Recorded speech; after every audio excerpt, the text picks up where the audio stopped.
I love seeing International Women's Day as an opportunity to reflect on the past and where we've come from, while also looking ahead to what we can still do to make sure women and men have equal opportunity to bring their unique contribution to the world without privilege or persecution.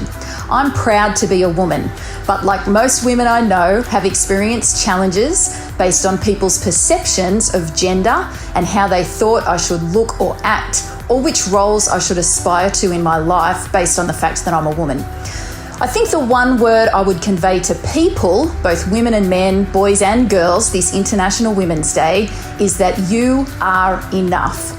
God sees you and He loves you just as you are. I, in fact, believe He has made you and given you everything you need to be all that you desire to be in your life. This International Women's Day, I want to honour and celebrate all the women who are thoughtfully, intentionally, passionately and prayerfully going after everything that is in their heart to bring to the world, whether it's in business, family, work, leadership or ministry. I am here today cheering for you and reminding you that you have been given everything you need to accomplish what you feel called to bring to the world. Whether it's an entrepreneurial enterprise, a strong family, a contribution to your local community and the social fabric of your sphere of influence, senior leadership in the corporate sector or not-for-profit space, or church and ministry leadership that's on your heart, your contribution is necessary. And to the men who empower women in your world, don't get tired or give up. Your contribution is equally necessary in a world where men have throughout history been automatically given more power, influence and authority than women simply based on their gender.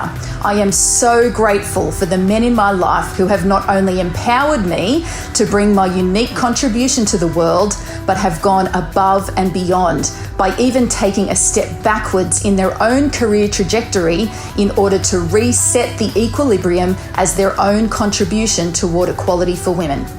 And let me finish by saying this. Jesus, the person throughout history who I personally allow to have the most influence into my thinking and actions, spent his short time on earth beginning the work of turning a culture where women had little value, power, or opportunity to better themselves and their families upside down.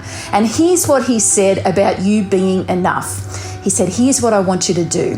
Find a quiet, secluded place so you won't be tempted to role play before God. Just be there as simply and honestly as you can manage. The focus will shift from you to God and you will begin to sense His grace.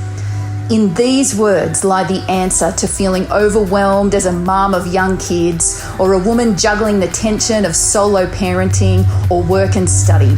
Here is how we can carry a grace for dealing with infertility or relationship breakdown or the toxicity and evil of abuse in all its forms. Here is how we find our calling and become re-inspired that we are in fact enough. We bring our full selves, simply, honestly, authentically, just as we are, to the God who loves us. We pour our hearts out to Him and just watch how He begins to build us back up again when we empty our hearts out to Him. Happy International Women's Day.